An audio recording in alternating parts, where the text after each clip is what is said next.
to stay. Hello and welcome back to Beyond Boards, a podcast dedicated to the actions and interests of skaters beyond skateboarding. My guest today, Joe Castrucci, grew up in Cincinnati, Ohio, where he started skating in the early 90s. He started filming his friends and sending clips to 411 while also making his own videos. In 1998, he applied for a graphic designer position at Alien Workshop, but was offered a video and TM position instead.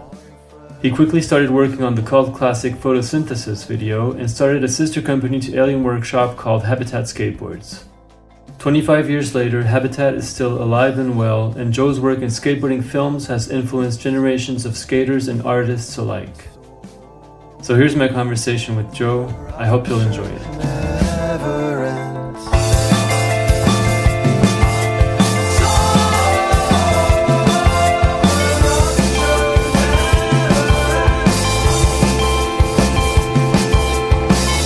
Alright, so let's see. So this first question I have is from Dave Caddo, who I think you go way back with. So he said, Joe designed a little skate spot type thing back in the day for this neighborhood called Green Hills, I think. I never really got the full story from him about that. I think it was just a ledge or two on the sidewalk by this school we all used to skate back in the day.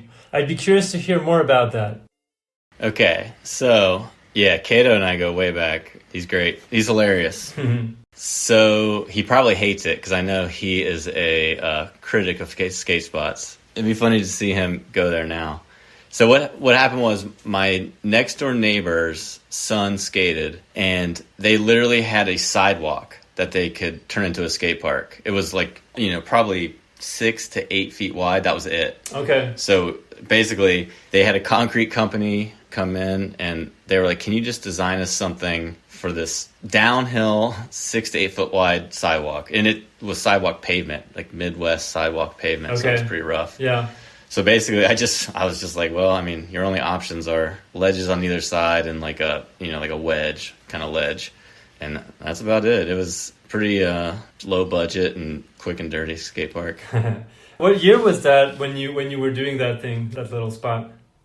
It was when we were working on Inhabitants. It's like 2007. Oh, okay. So it's okay. I thought that went even further back, like to maybe mid 90s or something. Or okay. No, I mean I've known Dave since early 90s. Right. But that was later. That was later. Okay. Well, kind of in the same realm, I have this next question from Doug Korfhagen. Wow. He said to ask you about the switch heel over the sawhorse at the new spot you stuck. Was it your best trick ever? I don't think so, but he just happened to be filming. I think he was filming. I think I've probably done better stuff, but we never filmed. I was always filming. Definitely. So yeah, I could switch heel things at one point. Yeah. And so I heard you say in other interviews that Doug was like kind of a legend of your whole area, right? Like someone who was super talented but never really got the proper recognition or shine that he deserved, or? Yeah, he was legendary here for sure. Like ask Caddo or anybody who grew up skating here. Doug would have been like our Tom Penny, Yeah. And anytime we would take people to the spots, it was, well, what did Doug do here? And it was always something better than somebody wanted to do. Yeah, okay. This one is from Nick Accurso. I hope I'm saying his name right. Accurso, yeah. He said, just for ease, here's some tidbits on his past shenanigans. Joe used to pack coolers of food for road trips with his first skateboard company, Solid Brand, to save money. Yeah, that sounds about right. We started, like, some friends and I had a skate company, like, when I was in high school. Right. And then Caddo rode for it, Nate Jones, Doug, and we would, just full 18 years old, try to do tours and any way to save. I mean, we didn't have money, so... But we did what we had to do. So yeah, that's the origin story of that one. Was it a board brand, or what kind of products were you guys doing? No, we made boards. Boards, we okay. made boards, yeah. And how long did that last? Was it a couple years or? Yeah, a couple. I think we only had like 2. We only ordered boards twice. It was just like I went to a vocational school, so it was like a project that kind of turned into a thing, and we had some friends that were good at skating, and I was in the video, and it just kind of all worked out. And he also said, Fat Nick says he got you the job at Alien. Since he told you about the opening, do you see it that way? So you probably owe Fat Nick a lot. Yeah, dude. Yeah, no, he did. I think he sent me it was like a newspaper. Right, want that's ad. what I heard, yeah. Yeah, so he sent me that, but him and I were the ones always running little trips or out skating. Like, he was shooting and I was filming, so we were like the media of Cincinnati at the time. And then, yeah, he turned me on to the workshop thing, and yeah, so I definitely owe it to him. Well, speaking of that, this next one is from Chris Carter. So he asked a couple things. His first question is, what was your original vision for Habitat, creating a startup brand in a very crowded and competitive market? So it originated, I was in LA skating with Dietterich and Ave and Dill, and Dietterich and I would always talk, and we were, we had the idea to start a brand off of the workshop. Right. And we had different tastes and stuff, but a lot in common too. And I always thought it would be cool to do something that kind of explored, like, cities, where nature and cities mix. I always thought that was cool. Yeah, Even like the spots that were getting overtaken by nature, and just the look of landscaping and skating together is always so interesting. That's why Love was so cool looking compared to, like really clean spots. Right. So yeah. it was kind of like that idea, like Habitat is where you live. But the problem is Habitat was a shop name already. Yeah, that's what I heard, yeah. So I remember we just kept saying, like, damn, I kept saying, like, that's the word that it should mean, but we can't use that word. Yeah. And then as time went on, it was like a video name, it's just written there, and you're like, shit, that's the word. Yeah. And then I can't remember who contacted Heinzman, because Mark Heinzman, Rob Dietterich, and Tony Heights owned Habitat, the skate shop. Yeah. And it closed. And so it was kind of an awkward way to use. It was an awkward name, but that was the origination. That was the original idea. And Dietterich, at the time, I was young, and Dietterich had a way longer, better relationship with Carter and Mark Heinzman. And Tony Heights, who was from Cincinnati, who became our team manager. Mm-hmm. I was good friends with him. So eventually, I think everybody was at peace with us using the name, But it wasn't like it wasn't supposed to be the name. But that's just kind of, we ran out of time. Yeah. Were you coming up with close second names? Did you have any good prospects for names, or? I can't remember. I'm sure it's probably thrown away or on some weird old hard drive or something, but I'm sure there's long lists of ideas, Mm-hmm, mm-hmm. I think even like Hill always liked the word pod, and the logo, I designed the logo, but the logo, that name pod came from Hill liking the word pod. Okay. Because pod logo. So it was like a collaborative kind of effort in the beginning, But yeah, there are some names somewhere. I just don't remember what they were. Yeah. They might have became video. It might have been, maybe Photosynthesis was the name. I don't even, I don't know. So Chris also asked, what do you think is the defining moment when a young man becomes a full-grown man? In hindsight, it's way different than it seemed at 18. Full grown. I'd say if you own a mower, then you're full grown. I guess I'm not a full grown man yet. Well, I don't need one of those here. Okay, so then I'd say any kind of insurance policy then. He also said, what do you find the most rewarding aspect of your job? Is it graphic design, cinematography, product development, creating marketing strategies, dealing with skateboarders? You tell us. The most challenging? Rewarding aspects. Rewarding, yeah. Okay. Well, I'd say the most rewarding is definitely going on a skate trip and then putting together the content and then, packaging it and putting that out. That's the most rewarding for sure. Mm-hmm. That doesn't happen as much as it should, because just times have changed. That used to be a whole product, where you could make the money back on a DVD. So that's like the most ideal, that's the most rewarding experience. Because then you create the name, you capture this like moment in time, and you have memories of being with everybody. And you make a physical object out of the DVD, and you distribute it, and you make like the cover and everything, so mm-hmm. It becomes like a tangible product and not just a YouTube video you throw on there or something. Yeah, for sure. Okay, this one. Oh, yeah. What's up, Joe? I always wondered what that conversation was like when Carter or Hill first asked you to come on board at Workshop. The brand at that time had, I think, unquestionably the best art direction of all time. So I would have been panicking and terrified to take on that responsibility, but you somehow did it and not only rose to the occasion, but created your own whole aesthetic and vibe out of what they had done previously. So I'd love to hear about that process. And then if that same scenario arose today, do you think you would say yes to the job? Okay, good question. At the time, I didn't go to college or anything, and I was just ambitious, and I didn't think about it. As neurotic as I am, I didn't think about how complex anything really was. I was just loved skating and hungry, Mm-hmm. So I was just like, oh shit, they're hiring. I didn't even fully understand that they're out of Ohio. I knew they were based, or had been founded in Ohio, but I didn't know they were still even in Ohio. Oh, so okay. I was pretty I was 19 and I was 20. I was 20, and I wasn't just super in the know on the industry and stuff. Yeah. But they saw, I went in, I was nervous. The job was, I think they were hiring for a graphic designer, and I was probably more experienced as a filmer and editor. So I was like, I'll just try. Mm-hmm. And I think they saw that, and they were like, we want to hire you to do video stuff, help with the team, and kind of learn graphics, So it was kind of like a good opportunity for me to learn a skill I didn't already have.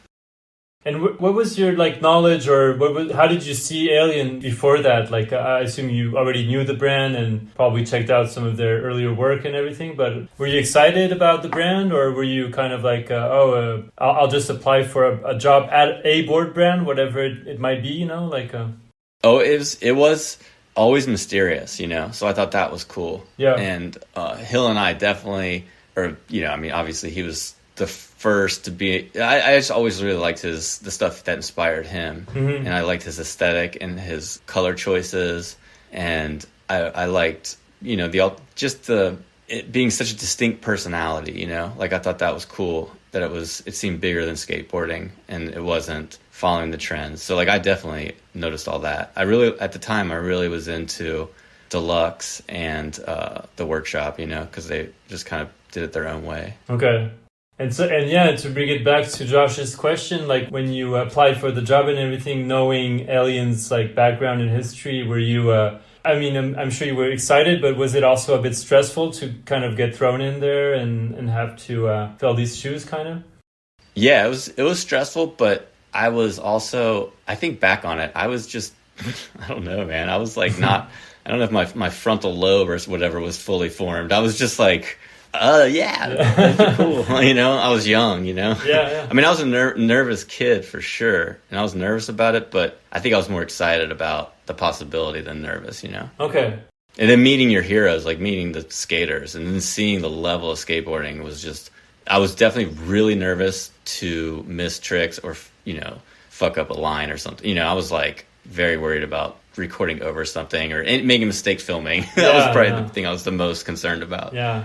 But other than that, I had a good, with Caddo and Nate and Doug, I had learned kind of how to not get too stressed driving people around and filming and editing and stuff, Well, you just mentioned this guy, Nate Jones is the next question. So let's see, he said, hello Joe, it's been a while, I hope you're well. So I have a few questions in parts. When you first started off skating and getting into the business side of skateboarding, did you ever think you would be getting interviewed about it in your 40s? Then he said, are you happy with how everything turned out with your skateboard career? If the answer is anything else than yes, please elaborate.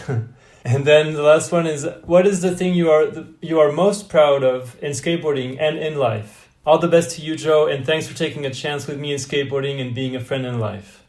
Oh, that's awesome. Nate's the best. Okay, so let's go back. So what was the first one part? Was did you ever think you would be getting interviewed about skateboarding in your 40s? No. I thought I'd for sure be out by 35. Yeah. But as you see the world and see the alternatives and see commerce and what it really is and, what's actually happening, skateboarding is pretty, I don't know, it's unusual, I mean, it's also, that creates a lot of struggle because there's not a lot of money, but it's definitely something that you can be creative in, and pave your own way and experience that with other people. And that's pretty rare, So I don't regret it. It's been fun, super fun, that's for sure. And then, but stressful. You're just always dealing with such low budget, Yeah. But that's the only downside. The upside is you can be super creative and see creative in others. And the one thing you just see how unbelievably good people are at skating and how hard that is. Like I'm talk about pressure. Like I can't imagine being on the other end of it, being filmed all the time, even like portraits, just having to know, just knowing that you're always being watched and documented. That's a lot of stress. Yeah. So as time has gone on, I've really appreciated that more and more, just how hard that is, But it'll really inspire you to want to back it up with some creative stuff, And it's interesting because you founded Habitat. What year was it? 99 or 2000, around there? So we started it, or we found it. Products didn't come out till 2000, but we put the team together and built the graphics in 99. So now it's 25 years old, or 26, and not many people have had a brand for so long. I mean, if you look at the landscape of board brands out there today, there are not many board brands that started at that time that are still out there, like Girl in Chocolate just celebrated their 30-year anniversaries. Some other brands are still there, but it's, for the most part, there was a big shift in 2013 when Palace and all those brands came in, Polar, and it's always evolving, so it must have been a wild ride to go through all these different phases of the industry and to keep doing it and be consistent with it and see riders go and new riders come in. I mean, it must be a pretty wild adventure. Yeah, definitely. And it's definitely generational and cyclical, like you get an audience that ages with you, as you're trying to appeal to a younger audience, and it's interesting. It's really interesting. And so Nate asked, his last question was, what is the thing you're most proud of in skateboarding and in life? Do you have anything that comes to mind? The life one's easy, I got 2 daughters, so that's easy. How old are they now? They're teenagers, 17 and 18. Oh wow, okay. Mm-hmm. Almost out of the house, or are they already out of the house? No, they're still here. Okay, not for long. Yeah, well, we'll see. Yeah, but hope either way, I'm down. Yeah, for sure. And what about in skateboarding? Do you have one thing that you're most proud of? I mean, probably just the whole experience of running Habitat and keeping it alive for so long must be very... Yeah, and I think it's cool that we got Workshop. And I think it's cool the brands are back together and operating together. I think that I'm proud of that. And keeping it afloat, I mean, we are a small industry, so I think people never really totally understand how small it is, Yeah. But I think just having it just span time, is definitely proud of that. Yeah, for sure. Oh, there's another thing that I think is really cool. The fact that it's on the design side. Mm-hmm. I think a lot of entities in general, it's hard you don't really have a library of imagery, that's actually yours. It's cool that it's so much of it that still exists that we use was designed by Hill or myself. Yeah. I think that's really cool. Yeah, definitely. Okay, I'll have you listen to this next one. Joe Castrucci, it's Tim Anderson. I have a question about the room in which you edited Photosynthesis. I heard it was like on the top floor of a house that you guys were in, and I heard that room had a special nickname. Do you remember what that nickname was?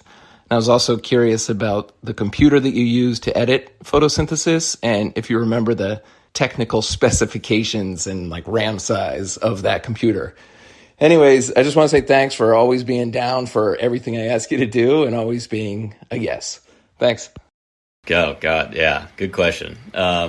Name of the room, I have no idea. I don't know, but it was the attic of a house in Clifton, in Cincinnati. Okay. And it was no AC, and the room was probably maybe 12 by 12 feet. Oh, wow. So Okay. just a little room without air conditioning, and on the third floor. And the computer, I don't have any idea. Big square gray Mac, probably as fast as a phone. Yeah. Now, Wow. Then a couple externals and maybe G3, G4, one of those maybe. I think it was even before that. It was square. It wasn't like the rounded off one. Did you edit the whole video, or did anybody else kind of helped out with that, or? So Hill definitely helped out, but I edited it, and I was the only one on the computer. Okay. There's certain parts where I edited all myself. There's certain parts where Hill stayed at the house, and him and I were just deliriously staying up all night and coming up with funny, creative stuff. Mm-hmm. And and that's kind of. But there's just such a rich heritage with the workshop. It's pretty easy to pick up where he left off. Yeah. Like even that style of editing came pretty natural for me. It was actually harder for me to. It's still to this day is harder for me to do anything for Habitat, because even from the beginning I was like, okay, I gotta come up with something different so it didn't look like the same thing for video stuff. Yeah. So I kind of have to, the workshop. It was kind of like in line with, even some of the deluxe stuff or even the anti-hero videos. I could tell there was sort of a look that from that 90s period, or just, I don't know, even like the beginning of certain shows where I'm like, that's like the kind of a little bit the way the workshop videos are built. And I could understand that more than, that was easier than creating something new from scratch, Yeah. No, I understand. I heard in another interview you gave that you had trouble editing Abe's part, right? Like you had done a first draft and it kind of got erased or something. Yeah, it was like done, and it just, those computers were so sketchy, and it just turned into like an alias. His video part was just gone. Ah, shit. So I that one I did by myself and had to start from scratch, all over again, and that's just like, you just can't believe that that's happening. You're like, it takes a couple hours to accept it. Like it's gone. Yeah. Major bummer for sure. Yeah. This next one is from Eric Swisher. He said, photosynthesis came relatively early in your career and is widely seen as one of the best videos ever made. Where does it rank personally in the skate videos you've made? Are there ones you've made later that you like more or possibly feel are better in some way, but maybe don't get the same shine? Yeah, for sure. I mean, I think technically it's pretty rough, photosynthesis, for a lot of reasons, equipment for sure, and then just being inexperienced, but there's something cool about that too. That is just like, let's just give it a go. But like the audio is kind of crazy, the edits are a little fast, there's some weird glitches, and there's all kinds of, getting a digital video off of a computer back then was challenging, Yeah, I'm sure. Because we didn't use any analog anything. It was like all digital, and a lot of rigging to get it to work. But yeah, I'd say I definitely like later stuff better personally, just because, I don't know. Sometimes the resolution even, I'm just like, man, it's nice to see such a better picture and more in the background, more in the screen. But so, yeah, I'd say it's mixed. I think it's cool that it, we were all so young, and it was just a raw take on a video. And I like that it was one of the first all digital videos. That's pretty cool too. Yeah, definitely.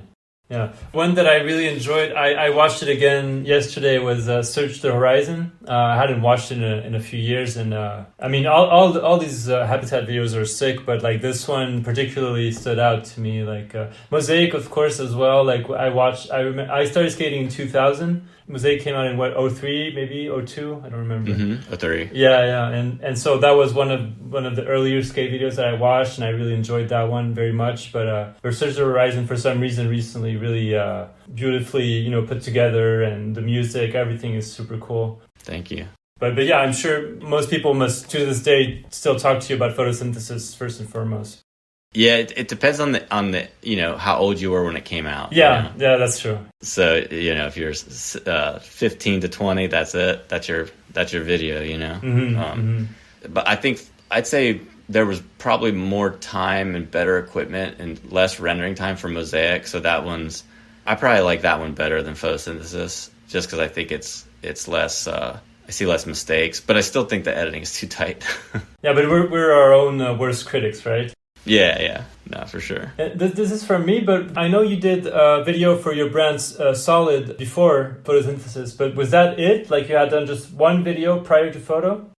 That was it. I mean, we had another video, but a friend of mine, Vince, I can't remember if he did the edit. No, wait, I don't remember. Either him and I both edited it, or he did the actual editing. Okay. I'm not sure, but that was like before that. Yeah, there was one Solid video that I did, and then straight into the workshop. All right, this one is from Kerry Getz. Let's see, he said, first tell him thanks for designing the Nocturnal N logo for my shop and everything he did for me in skateboarding. Ask him about our RV tour. It was the best tour I was ever on, next to the Tony Hawk tours. That was a great trip. That was so fun. Yeah, we took... What year was that? Do you remember? It was like 08, 09. Okay, yep. Something like that. And yeah, we took some RVs from Germany all through the Alps, and it was great, through France and then back to Germany. Nice. And it was driving vehicles that were way too big in small streets. But it was fun. It was really fun. Sick. Just waking up in a different city every morning and sleeping at campsites and experiencing that whole lifestyle. It was great. All right, let's see. This one is from Don Pendleton. He said, you are able to borrow Rob Dyrdek's time machine for one day. In that day, you can only go backwards to the years between 98 and 2018. And in that 20-year stretch of time, you can only change one thing. What would it be? Oh, well, I mean, tons. I don't even know. One thing, it would probably involve something like money, where I'd buy Apple stock. something stupid, Okay, so that's funny because he said, as a footnote, if he says he would buy Apple or Google stocks, let him know that the only stipulation is that he cannot travel back in time just to buy stocks. But only read that part if he says he's going to use the time machine for stock buying. There you go. Well, that's when you know you're a full-grown man, if that's what you would do. Yeah. What would I do? That might get me in trouble. I'd something with land or something not fun. Okay. If it was skateboarding only. Yeah, a lot of not fun things, actually. This one is from Rob Pluhowski. He said, ask him what Mallard was supposed to be. I can't remember where this came from, but we were going to make like a hat company. Oh, yeah? Okay. Before everyone made, before Brixton. It was so early on. Okay. And it was just kind of like, we were just going to make beanies and caps, but the logo was like, the logo was like basically similar to like the PBS logo, like the profile of a face. Okay. But instead of a hat, it had a duck on its head, and it was silly, but kind of just basically just an apparel accessory brand that was kind of ridiculous. Was that going to be out of like the workshop or? Yeah, we never really got too serious about it, but we talked about it a lot. Yeah, and we'd see just people with hats on in public, and it was just a vision that never really came into light. Not yet. Maybe in the future. Yeah, exactly. All right, this one is from Brennan Conroy. He said to ask you who was the best skater to come out of Cincinnati. I mean, Doug Korfhagen for sure. Yeah, we mentioned him earlier. But also, I mean, dude, there's so many, but Doug was definitely the most original, and he did stuff that pros would come to town and want to do. Like, he was definitely on that level without even any, he'd wash dishes and get off and skate EPA, and he was just the real deal. Yeah. And then Caddo was always great. Zac Coyne's super good. Al is super good. Mm-hmm. I'd say those are no one leaving anybody out, but I would say those four are the ones. Mm-hmm. All right, these ones I have a few from Tim O'Connor. Okay. He said, who's been the craziest team rider out of all the certifiable loons that you've had over the years? Well, they're crazy in different ways. I mean, the obvious ones that probably everybody already knows who that would be. You know, obviously Fred had a wild ride, Wanning, yeah. Renaud, like, you know, being young and in the spotlight, that, you know, those three are definitely I'd say the most traditionally crazy. But then everyone else is crazy in their own way. From, skaters, filmers, photographers, everybody, you know. But those three are definitely... Fred's got the best stories. I'll say Fred. I'll give it to Fred. Well, talking about that, yeah, he said, ask him about Fred Gall mashing through the woods by his house on a mission to go party by himself, but his phone was on and you could hear him thrashing through the woods like Cocaine Bear. That pretty much, yeah. We couldn't find him, and he was like, you know, you'd always worry about him, even though he's probably okay. But he was just MIA. We couldn't find him anywhere. And just every now and then, someone would get a call from like a pocket dial, and you would hear like brush crunching and like like heavy breathing. And we were just like imagining where he was. And I think he was literally in the woods around my house, just like, just lost. He said to ask you about selling an old Kerry Getz board to some superfan that thought Kerry was a girl. Oh, man. I love that one. I feel bad about this one. Yeah. I don't... If this person's listening, that sucks. But, somebody was a Getz collector and hunting down all these Kerry boards thinking Kerry was a female skater. And they're and being like, oh, I met her, she's great. And I didn't want to break anybody's heart, so I was like, yeah, no, she's cool. I just ignored it. That's so funny.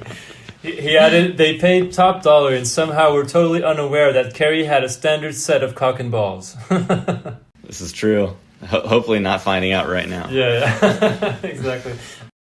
And his last question is, what happened to the Habitat TV show that we were attempting to do back around 2010? I've tried it a few times. Just had a couple, because nothing came of it really. But when people were doing all the reality television show and even travel shows, like since my background is video, I was like, and everybody traveled and they were interesting people. Mm-hmm. We tried it multiple times to do something more mainstream where we could get funding and travel and make, interesting content. But yeah, I think we tried over and over again, and I think it was just, we probably didn't have a big enough celebrity. Yeah. Did you film a pilot of some sort, and did you send it to a bunch of different media, or how far did you go kind of into that process?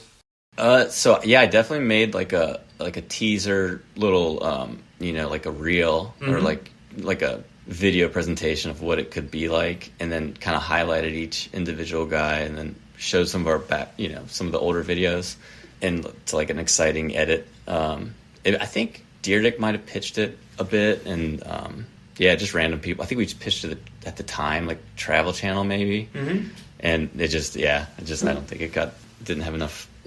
People didn't think it was marketable enough maybe. Okay. What about the writers, the Habitat team? How were they looking at that? Were they excited about that? Were they kind of reluctant about it? What was their whole position on it? I think everybody was excited just to be able to travel. All right, let's see. This one is from Jason Hernandez. So it's not much of a question. He kind of I guess it's kind of a question. He said, I don't think I have much on Joe other than he's absolutely amazing. He came up with such cool art and video, the text/font behind the skater, and they wipe it away. I think he was one of the first editors using Twixtor for slow motion. All I can say is thanks for hiring me and making great video and having awesome ideas.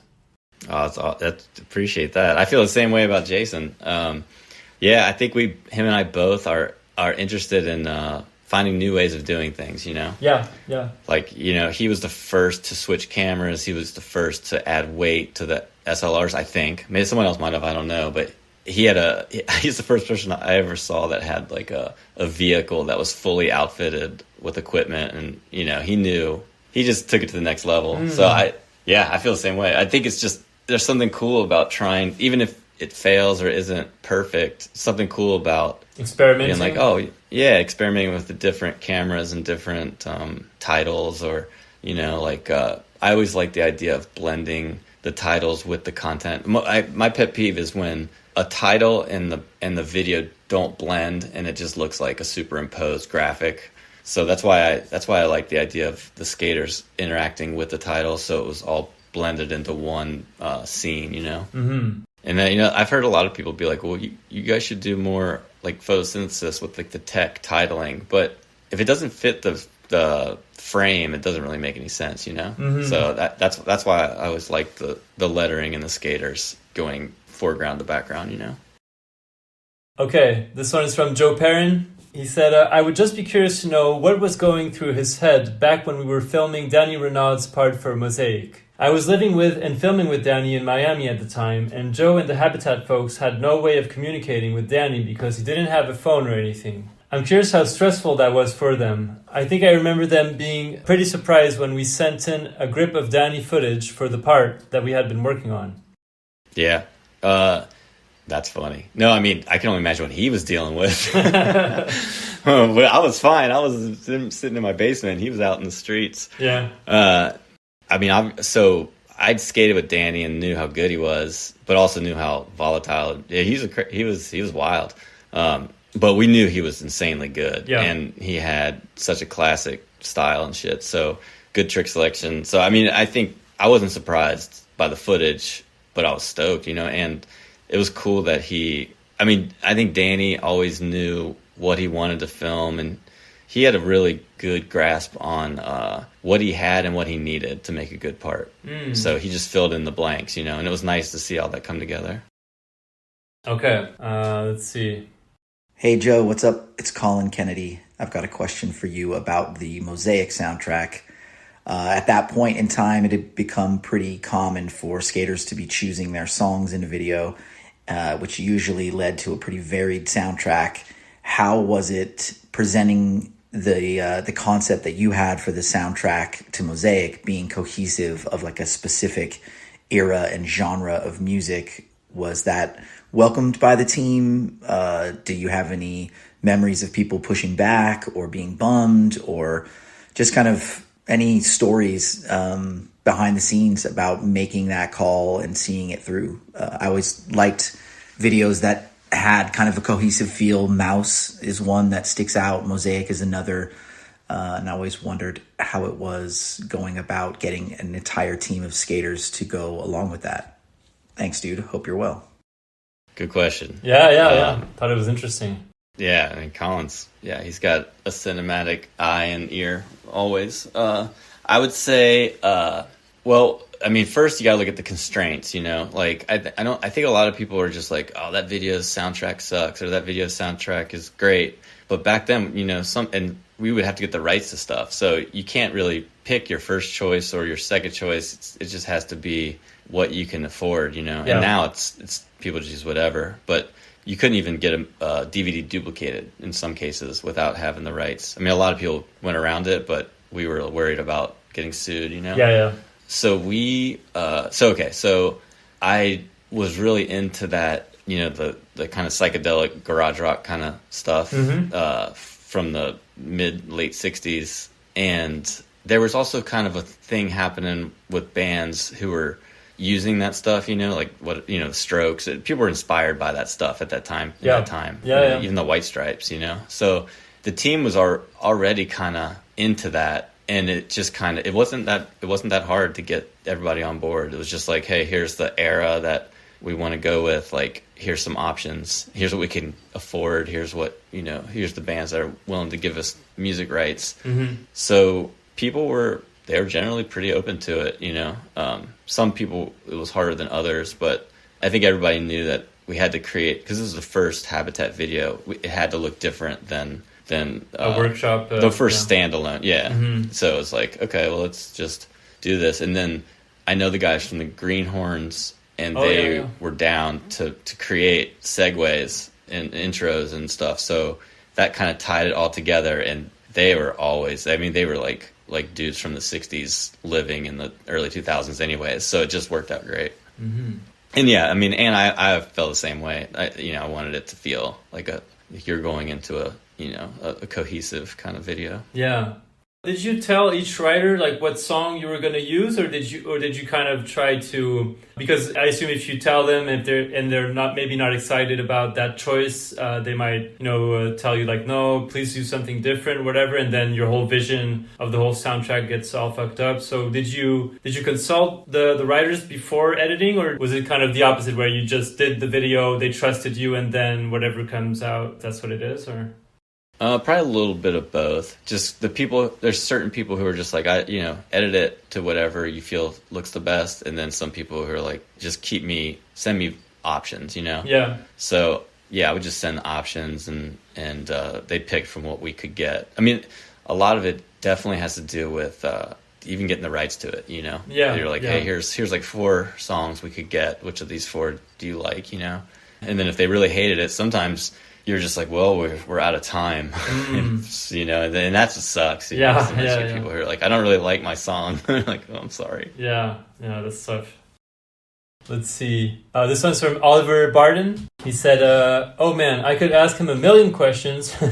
I guess my main question would be how he manages to keep learning so many different filmmaking and art techniques when he seems to live quite removed. I don't really know how you would want to ask, but I know that he has filmed at a lot of what I would consider the most dangerous skate spots in the world. There was one spot in particular in Albany where there was a cellar door that bumped over a rail. Silas hard flipped it, Tim O'Connor hung up on it and slammed into the rail. Not sure if you remember which one it was, but anyway, Fred Gall found a gun stashed in a bush by that spot, which was a stone's throw away from a crack house. I would imagine he has a lot of crazy stories from filming there, and in Cincinnati, there was one street in particular called RoboCop that felt apocalyptic.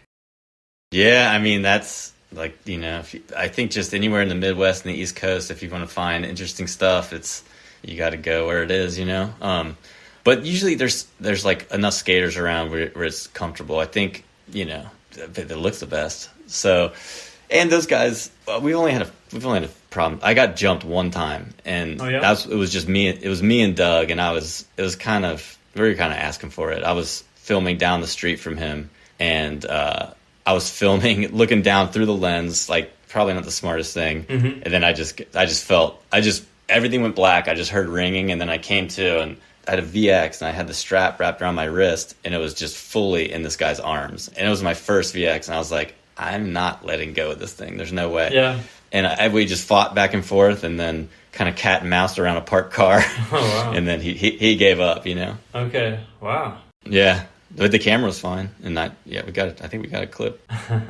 And what about the first part of his question, like how you managed to keep learning, new filmmaking and art techniques? I like cameras a lot, Mm-hmm. So like I'm always like looking up cameras and looking up different, and I love movies, so I just watch a lot of movies, and we'll just like wonder how they did it, or just think like, I think a lot of it is just like seeing what's available and then trying it, and then when you're on a trip trying something different, Mm-hmm. So, but as far as like, I don't really like film lines and stuff or film tricks with a fisheye. Like there's such muscle memory with that, and you have to know where the lens, what's in frame. So I really like filming like the telephoto stuff and the filler and the lifestyle and the scenic stuff. Yeah. So there's I can like watch in movies and see how they're doing it, and then Google it and look up on YouTube what cameras are doing that and what lenses and stuff. Mm-hmm. Sure. Yeah.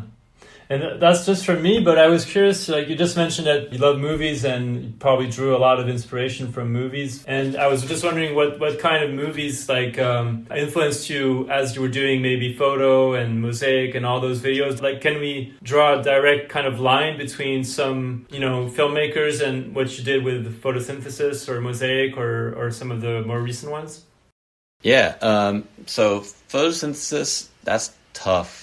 I don't know. I think I was so skate. I didn't really. It was like the workshop, and then I definitely liked Koyaanisqatsi and like those like Philip Glass soundtracked movies. Uh-huh. And he'll turn me on to those, and I was like, holy shit, this is like the best. Like just the building of audio, and then trying to sync it to visuals. Mm-hmm. And then mosaic, I'd say. I mean, I definitely was super into Wes Anderson movies. Yeah, I was wondering about that because I don't know if I either read it somewhere and I just remembered it, but I could definitely there's like a Wes Anderson feel that comes out of your videos, and I'm a huge Wes Anderson fan, so. No, it's I like I like trying to get clever with the video stuff, and then also one thing I think skateboarding's missing that we could all get better at is some of the comedy. I mean, some of the shit that happens is so funny, you know. It's hard to capture that, especially then. You couldn't really capture it, so I would like to put in little subtle stuff I thought was funny, but keep it, you know, contained. And I always liked keeping the camera on a tripod and just playing with the space, you know. That was fun. And Wes Anderson always does that. So, and then he had the cohesive soundtracks, which was, you know, cool. And then, but now, now I just like there's so much good stuff, like TV shows even too, you know. Sure. I like the natural light and audio, and I like stuff that builds like the atmosphere around stuff, you know. What do you think of more recent films of Wes Anderson? Because like I think the first film I watched of his was the Tenenbaums, Royal Tenenbaums. Mm-hmm. Then I watched Rushmore and all the other ones, but the more recent ones, I guess like everybody, I'm a little just confused by them because they're hectic. You know, there's so much going on. They're visually stunning, but very hard to follow and fully appreciate, I guess. And I was just wondering, what was your thoughts on that? Like, how do you appreciate his more recent work? Yeah, I feel the same way. I mean, I think the last one I really enjoyed was the Budapest Hotel one. Oh yeah. Mm-hmm. And then I like the animated stuff, but I haven't liked the movies as much. I mean, I get it. He's switching it up. But, But yeah, I'd say if he did another animated one, or you know, the stop motion, probably like that better than the regular movies now. Yeah. But I mean, I like Monty Python a lot too. Monty Python's amazing. Yeah, for sure. The movies and everything, and they're well made. It's rudimentary as they are, like the sequencing is really good, and they're funny, man. Yeah. I like that. I like all the sets and stuff. Are there any other like filmmakers outside of Wes Anderson that kind of whose work you really admire and who you draw kind of inspiration from? I mean, my favorite new movie, I can't even think of the name of it. What's his name? Sean Baker. His movies are awesome. Yeah. Is it the guy who did Anora? The one that got all the awards and everything? Yeah. Yeah, I love that. That's probably, I'd say he's probably my favorite. I thought that was amazing. I haven't watched that one yet, the latest one, yeah.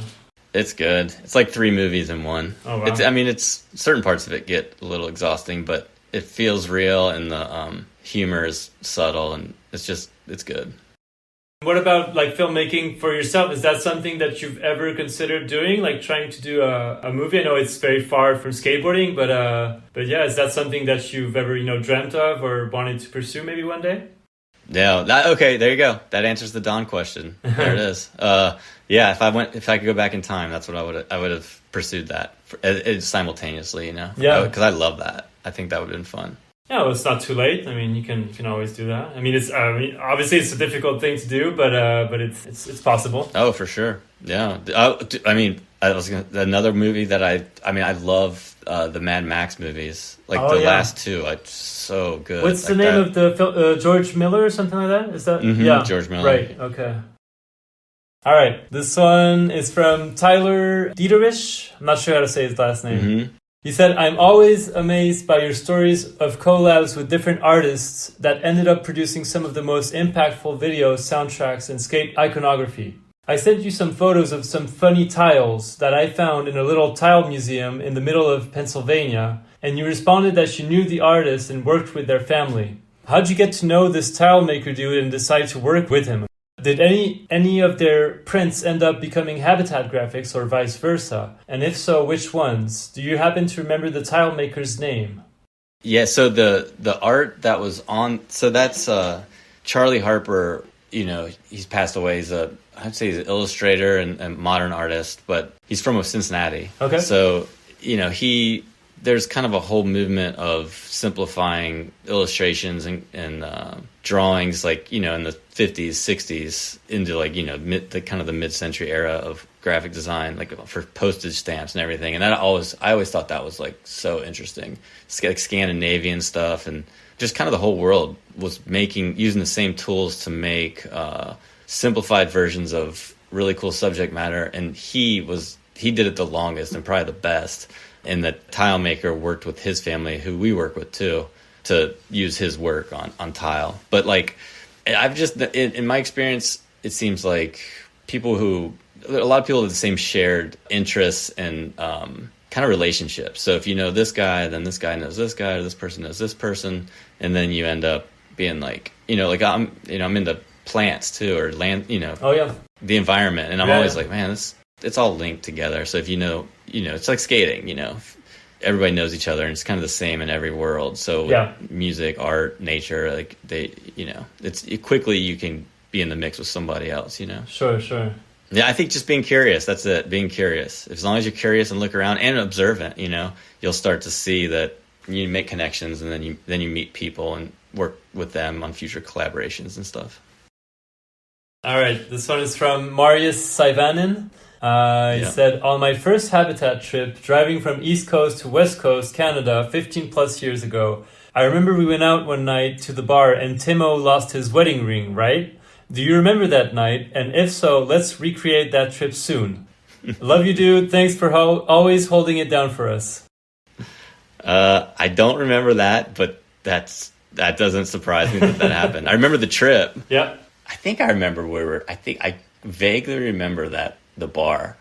But yeah, I remember young Marius on that trip. Oh, the one thing on that trip that happened, and those dudes laughed at me, and it was I almost injured the entire team in one mishap in the van. Oh shit. We were driving to a skate park, and there was one of those like flip bars that you can, like in the street, that you can block cars from getting through, and it was flipped down. Mm-hmm. And usually you can drive over those, but the van was so weighed down that it stopped the car, and we were driving full 35 miles per hour to the skate park. We could see the skate park, and I ran over this pole, and we basically totaled the car from the bottom. You couldn't even see the car was damaged, but everyone got thrown forward, and skateboards and cameras and shit got thrown forward. And I was like, what just happened? and we looked in the car, it killed the car. It got totaled. And everybody had to walk from the car. So this back then, you still had a shitload of kids waiting. Yeah. So everyone saw it happen. Oh wow. And just so embarrassing. And the car was just stuck, and they had to walk to the demo from the wrecked car. And no one even could see that it had wrecked. It was funny. But it basically destroyed everything in the bottom of the car. But no one was hurt, like in the van? I mean, everybody got shook, but there was no hospital visits. Okay. But I was made fun of for the rest of the trip. Yeah.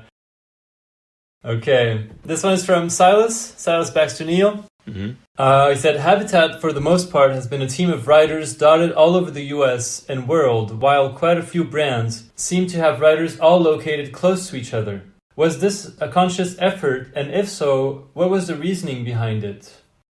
So originally the idea was, at least for me, I was interested like more in the East Coast skating, and the workshop kind of had a more of a national footprint. There's people on the West Coast and East Coast and even in the South. And I was like, well, maybe we just start, more East Coast. So, we started with Rob, Wenning, Freddie, Tim, Kerry, and then kind of the idea was then to expand the range. I think I even used that like on a title for Stefan's part in Mosaic, where from there we wanted to make sure everyone was friends too. So we consciously put on Stefan, Danny Garcia, then eventually Raymond, and then we just kind of expanded out, and then Salego and Florida.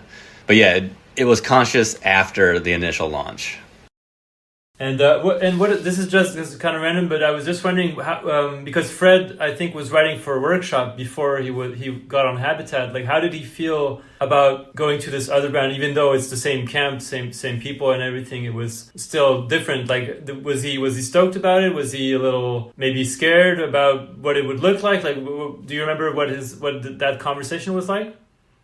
He was stoked. I think he was happy. I think it got him sparked maybe, because the workshop, just put Dill and Ave on and was they were getting a lot of focus. So I think it helped bring some focus onto Fred. And Silas also asked, I would like to hear what types of things did you learn through the Habitat footwear / Burton era of Habitat? I think you had a really exciting plan for where you wanted Habitat to go, but ultimately didn't pan out in the way you envisioned. Yeah, I mean, we were thinking like, okay, so how can we do something that appeals to more people? All the skate shoe companies that are owned by non-skate brands get to travel, you know, Nike, Adidas, Cons, like they're living it up, and not in a good way, you know, they get to like share that with the skateboard community. It's good for everybody. And so we were thinking like, how do we expand in a way that helps us travel and keep doing what we want to do? And then also like, explore some other sort of, I mean, making products in general is like not the greatest thing for the planet, you know? So like we were thinking like maybe we could come up with some ways to make footwear and then, but also try to make it less damaging to the environment and more sustainable. And it's tricky. It's hard, you know? And I think it was just the circumstances, everything just didn't line up right, you know? But I learned a ton, you know? It was very interesting. I mean, we did the tour Kerry was talking about, we did that basically just on the funds of shoes, you know? And like nowadays, that would be impossible, you know, to rent 2 full-blown brand new campers, drive around Europe. I mean, it was probably, back then, that was probably $50,000, you know? Yeah.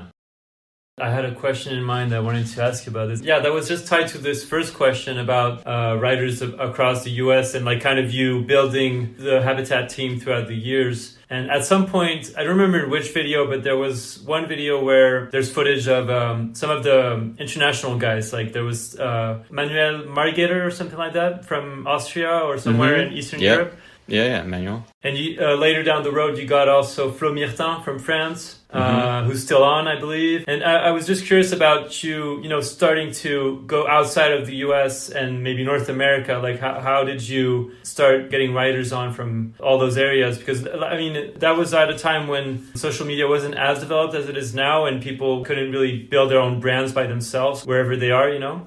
So, I was just curious about that.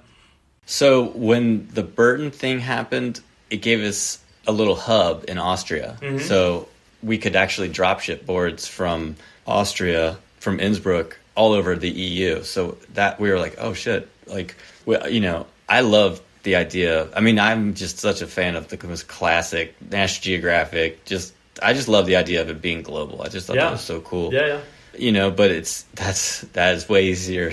That's hard, you know, because we had such a limited staff and no one could get just hard to give people the attention that they deserve, you know? Yeah. And so this Austria facility, it just seemed like it was possible to be able to like be able to support a team and then like service shops and stuff. So that was kind of the idea. Like, oh, cool, we can, you know, be more regional and have it be more real rather than like, we'll send you a box from America through a distributor, you know? Yeah. So that's how that all came about.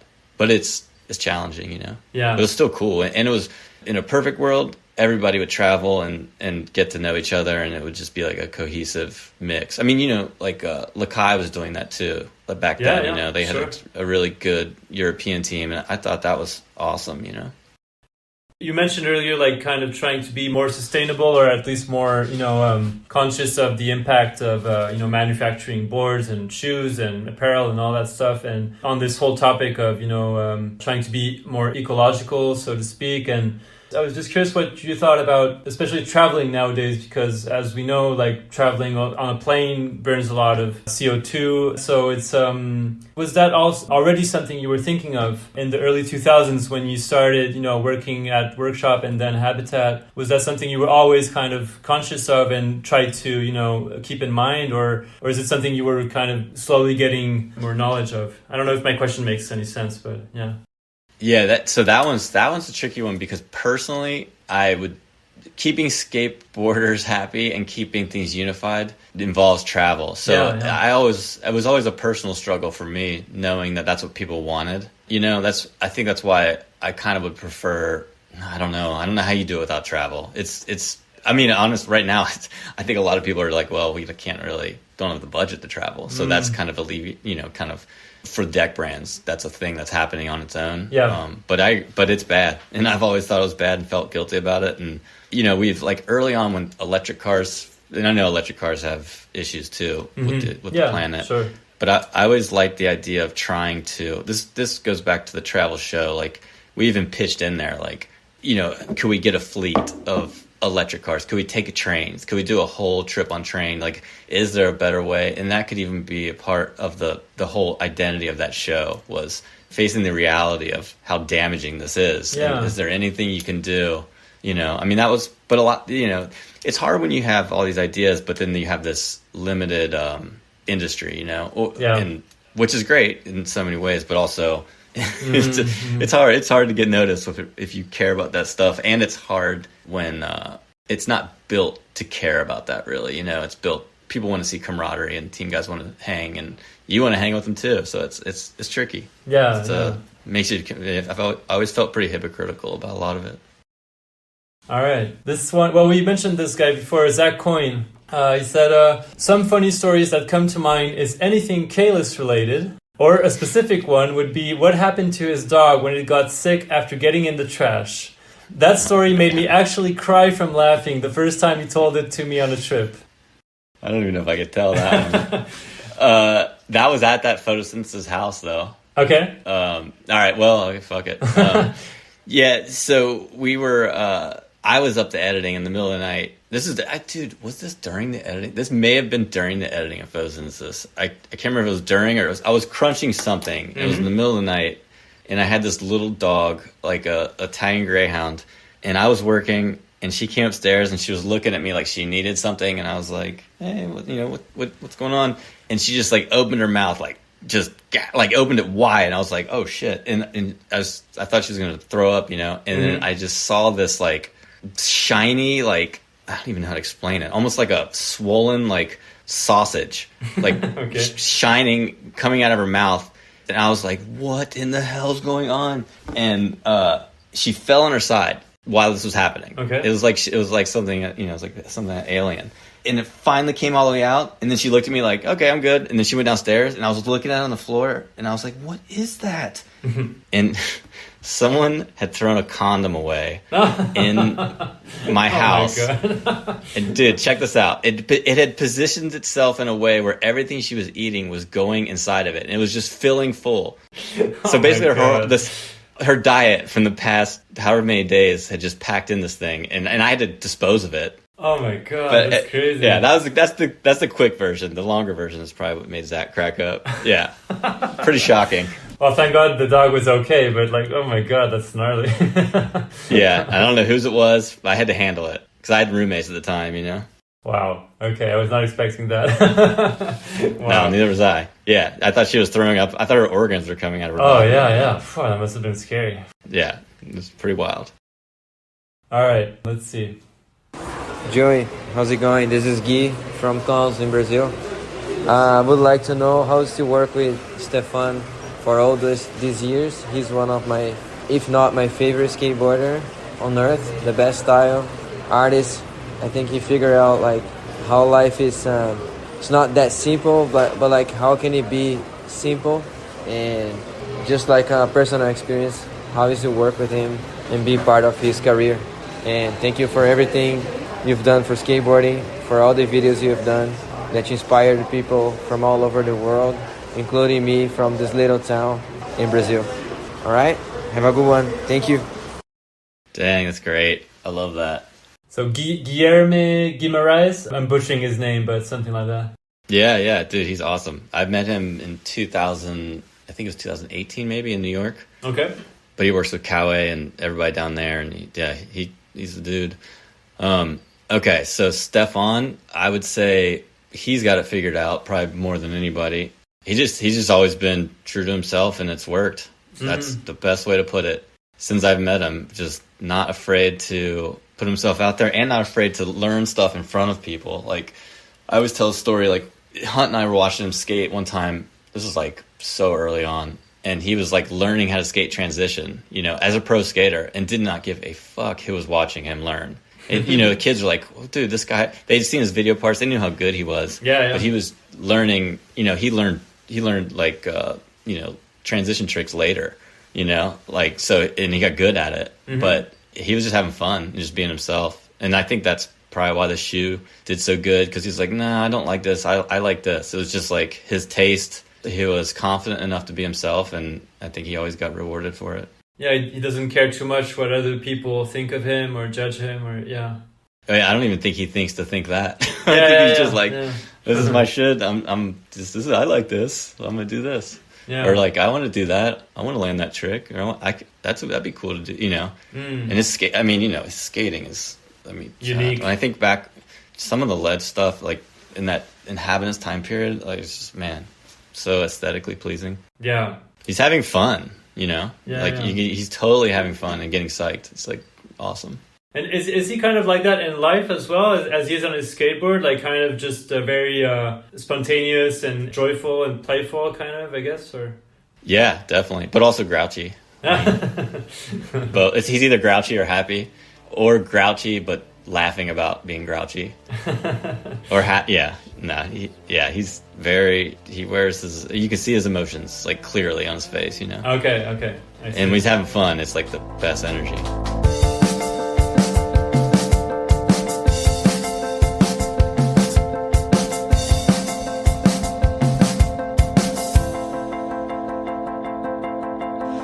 Alright, I have just a few more. This one's from Buddy Best. So he was part of the Solid crew, right? From back in the day? Towards the end. Like, he got in the mix right towards the end. So I didn't spend as much time with him. He kind of, Okay. He said, skateboarding is an incredible toolbox to draw inspiration from. Who are some of the most inspiring and influential people within the world of skateboarding? Whose work do you have a great appreciation for? Good question. I don't know if I went. I mean, Hill is definitely would have to be the top of that list because he kind of mentored me, So yeah, Hill by far. And then after that, as far as creatively, I'd say relationship wise and everything else, even outside of creative. Carter and Hill are the top two, and then Dietterich too. Man, I talk about another genuine dude, just a super genuine guy. People don't understand that. I think everybody knows that he's charismatic and he's down for skating always and has done a ton for skating, but he's not afraid to be himself either. So I think those three are the big three, the Carter, Hill, Dietterich.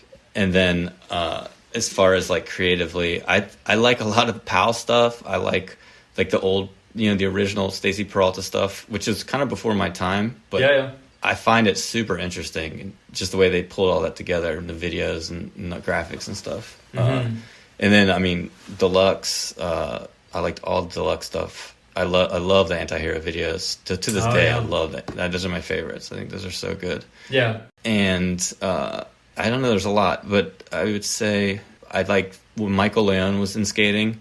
I really liked everything he did. Oh, you know what else I really like? Everything Black Label does. I like all the Black Label stuff too. Lucero. I think Lucero is awesome. Yeah. Oh, interesting. I wasn't expecting that. Okay. Well, I could tell his approach to art is just, it's clean, and everything he does, he can do in one color and it looks just as strong.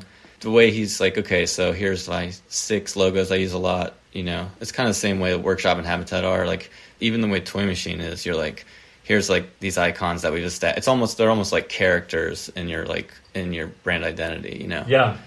Which I think that's cool when you have more than one logo. When you have, like, first, here's our main logo, here's our secondary images, here's our character that we use here, here's our, horizontal version of this. Like, I think that he did a really good job of that. And Ed Templeton did a really good job of that too. Sure. Like, all the original classics that were out when I was a kid growing up on Toy Machine are still totally used, just like the Workshop, So, and same with, I like that. I like when you build this library of characters or mascots that you can use through the whole history of a brand. So anybody that's done that, I think, is really cool. I have a second question from Buddy. He said, I'm more curious about the inspiration that comes from outside of skateboarding. I'm assuming that you draw from other sources as well. Maybe inspiration comes from other creative types. If so, would you talk a little bit about those sources? Hope all is well. Yeah, I'd say... we talked about movies before a little bit. Yeah, movies. And then, I there's like people like Saul Bass, like people who like dig graphics and also motion graphics. I think that's interesting. I like Sesame Street.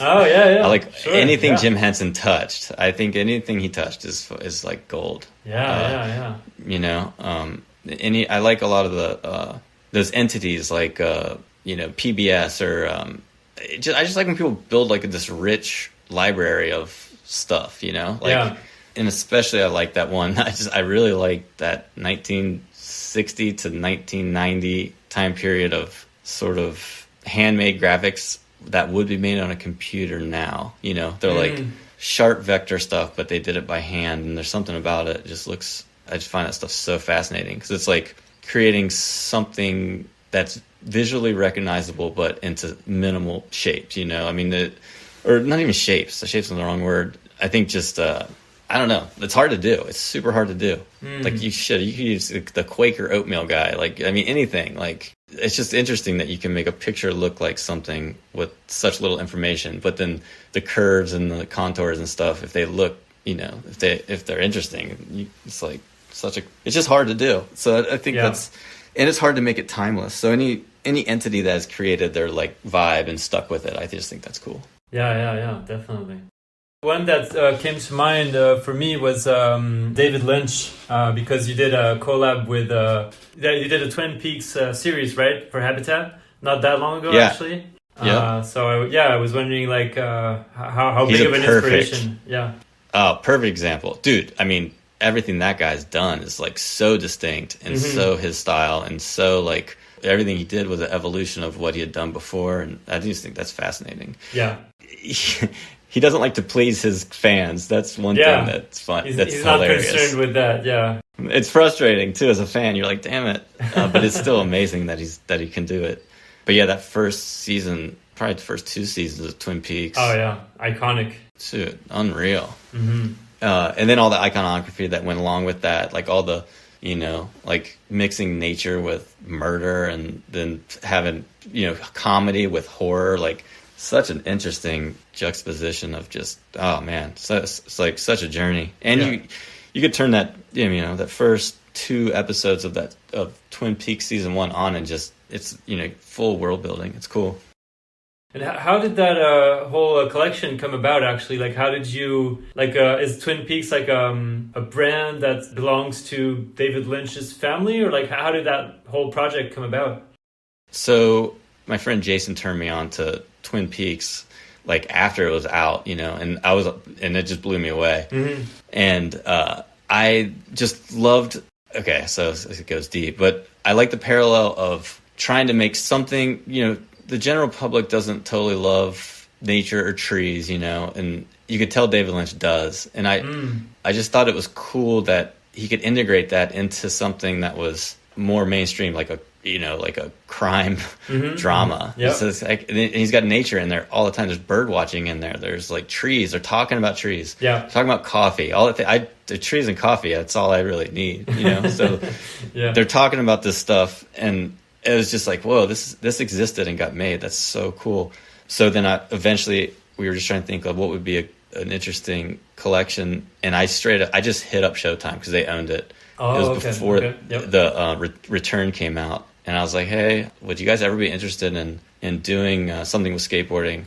And they were like, yeah, but we have limited assets. We don't even have like any vector art at all for anything. They literally had nothing. And I was like, well, and they were like, we'd be interested if you just want to pay royalty to David Lynch. See, you know, everything, he has to prove everything, you know? And so I was like, okay, cool. So they were like, all we have is a DVD box set. We'll send it to you. So that's literally all I had. So then I created all that from the box set and then sent it to them. And yeah, it's cool. And and then anything he approved, we used. Anything he said that's not cool, we didn't use. He approved it himself? Like, was it someone from his like staff or something? Or? No, it's straight from him. I mean, they would cut and paste emails from. I didn't talk to him directly. Okay, yeah, I was going to ask you that. Okay. Yeah, but they were his. It was his feedback. I saw his feedback raw. Like once Stefan drew something that I thought would be great, and I sent it in, and in the response, I could just hear it in his voice. You know how he talks, and it was just like, you know, this can't. What did he say? It was something amazing. It was like, as interesting and bewildering as the world of Twin Peaks is, this can't fit in that universe. That was how he turned it down. Okay. And I was like, and I told Stefan, like, dude, sorry, he didn't want to use it. And Stefan's like, dude, I don't care. David Lynch saw my fucking artwork. Yeah. That's cool. Victory, yeah. Yeah. What about, this is also just something I was wondering about. I saw that you did a collab with, how do you say, NASA? I'm not sure how to say that. NASA, yeah. NASA, How did that come about? Because it seemed like a perfect choice for, Habitat. So how did that come about, and how difficult was that, to put together? So that one, there was so let me see how that came about. Oh, there's a company here that does merchandise out of Cincinnati, and I was talking to them, and I was like, going through all the stuff that they produced, and I was like, man, I would love to do something with NASA, because I just always liked that main logo, Yeah. And they were like, it's not hard, and I went through all the stuff, and yeah, I mean, it was pretty easy. It's a government, it's a nonprofit, I think that's how it works. So it wasn't even hard to get approvals. They just had to see it and approve it, and then I think they liked the idea of just spreading the message of, I wouldn't even say space travel, but the study of planetary studies, really, like getting the next generation involved, I think, and I think they were just into that idea. So that's how it came about. These guys helped me line it up, and we put it out, and it was, it's old school graphic design. So I nerded out on it. Yeah, must have been fun. Were there, we just talked about these two, like the Twin Peaks and the NASA one, but are there any other ones that you really enjoyed doing? And are there some that you really wanted or still want to do that haven't happened yet or didn't happen for other reasons? Yeah, I mean, our most infamous one is Bob's Burgers. Oh, yeah. Because, I mean, I'm a fan of Bob's Burgers. I think it's hilarious. But, if a shoe company or a streetwear company did what we did, it would be fine. But people were not happy with us. But I was like, well, I just looked at it like, I like the show. Wouldn't it be cool if the dudes that run the show drew our team riders? Because they had done it for bands that I liked, and I was like, that would be insane. And they were like, cool, we're down. And they literally drew everybody, and we made like a limited run of them, or not limited run, but one season of it. Right. And skateboarding wasn't happy with it. It backfired. But I just thought it was cool seeing an established, what I think is done pretty well show, draw our dudes. Yeah, I thought that was funny. Their vision of our little world of skating. Yeah, I just thought it was a trip. I mean, they've done it with indie bands and stuff, but that's a funny backstory on one that was not received well. Yeah. Yeah. And then for future ones, I mean, I would love to do something. I mean, even the Wes Anderson thing would be really cool at some point. Is that something you've tried to explore? Yeah, I've reached out to them a few times. I don't think they're very interested. And what about Sesame Street? You were talking about that earlier. Is that something? I have PTSD from the Bob's Burgers. Oh, yeah. I'm afraid now. Yeah, I understand. Something with Jim Henson would be amazing, though. Like, just because there's so much good stuff. And then you could create some really cool videos to match that. That would be fun. Yeah, I think those are the two that I think would be pretty cool. All right. This one is from Bill Strobeck. Okay. He said, ask him if he still has a fear of wooden popsicle sticks. One time we put coffee stirrers from 7-Eleven on his driver's seat and he got in the car and jumped out because he has a phobia. I was wondering if he's gotten over that. Nope, I still have it. I heard about this in other interviews that she gave. Yeah. Do you know how it all started? Like, did you have some sort of trauma or something when you were a kid or something? I don't know. I just don't like wooden sticks. I can't have a popsicle. I mean, or onions. Those dudes always thought it was funny. So, but yeah, it's just a cork. It's one of those things. Even talking about it some weird sensory thing. Like anytime a doctor will be like, all right, I got to check your tonsils. I'm like, whoa. Keep it. They're like, I'll seriously ask them to leave the plastic wrap on it. They're like, well, this is toxic. I'm like, I don't even care, dude. Don't put that wooden stick on my tongue. Wow. That's the kind of shit that like Dill and Bill would think is so funny, which I think it's funny that they think it's funny. Yeah, for sure. Yeah. He asked the second thing. He said, does he still love documenting skateboarding and pay attention to it currently, or just focus on what he's doing? I think that's a question that he's asking himself. No, I think everybody, as time goes on, you start to just kind of look at your camp, because there's so much content. Especially nowadays, it's just so much shit coming out left and right. It's hard to keep up, Yeah. No, I watched the last Supreme video. Yep. Mm-hmm. And I mean, I will say Bill's one of those dudes that his aesthetic and his interests have been the same since literally the day I met him. Like, I would think he would make that video. He didn't probably have the editing skills back then, but if he could have, it would have looked exactly like his current stuff. That dude he's a genuine guy. Yeah, and he's stuck to the same kind of formula or vision. And I would say it's just what he likes. He's like, I like videos that look like this, and I like filming when I can hear everybody. Yeah, he does his thing, and it's just his thing. It's cool. Mm-hmm. But yeah, I love it. I mean, it's just hard. Again, it's just getting everyone together is difficult. But once that happens, it's always awesome. Mm-hmm. That's definitely my favorite part of it. I remember asking Josh Stewart when I interviewed him a while back. Like I think he has been dealing with like some back issues for a long time, and in his case, like he's been struggling in more recent years with filming because of that. And I was wondering, like, what has been your experience filming in the last few years, maybe? He filmed a lot longer than me, so I'm sure he's dealing with some of that. I mean, that I pretty early on recognized that I wasn't in the streets enough to be able to film as good as someone that's, filming every single day. I mean, it's an insane amount of exercise. Yeah. And, sure. and it's an exercise that I think about, like, you have to train to be in a scrouch, holding a camera with your arm behind your back. I mean, doing a squat on one leg, keeping up with someone at 15 miles per hour.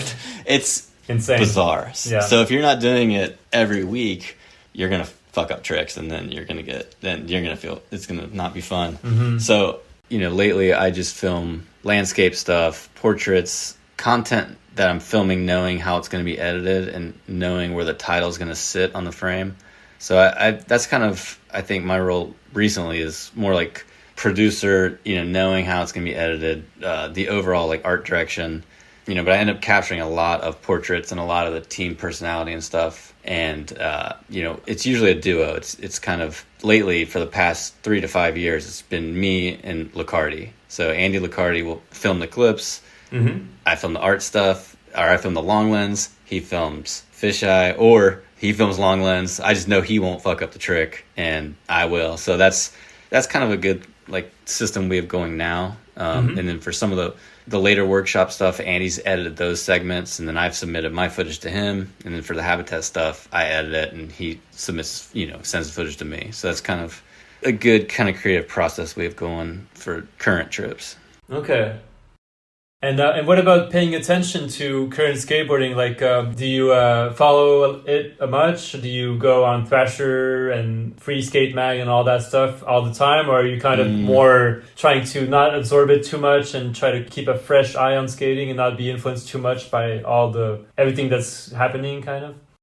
If someone sends me something, I'll watch it, Yeah, sure. And then I watch, like, and if I know the people who made the videos, like I watched the Bobby Quasi video, which was great. Oh yeah. Because I know Chad and I know Bobby. Mm-hmm. That was cool. I watched Bill's video. I watched the Dickie's video. Anybody that I watched Hunt's last Adidas edit, and I like that because I know the people that made it. And right. Anything with our team writers, then I watch that stuff too. So I catch about 20% of it. Yeah, just plenty. Yeah.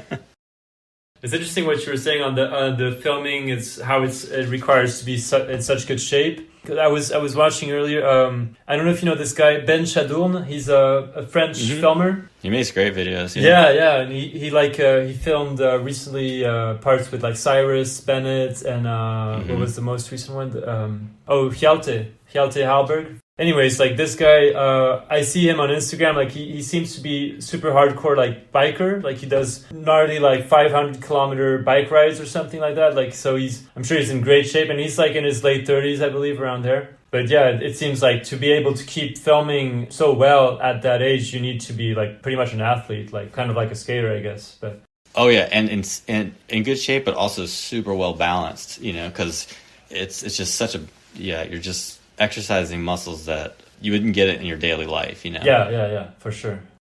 And Bill, this is not a question, but he said, Joe is someone that actually put me on. He gave me a chance, and I want to thank him. So can you thank him for me in the interview? Well, I knew it the day I met him that he was... It was a special talent. Yeah. I mean, it was just obvious. Mm-hmm. And we hit it off, too. So we had fun with him. You know, I think that's the most important thing. He is just a funny character, and we got along, and I could see that he had such an eye for it, you know. Mm-hmm.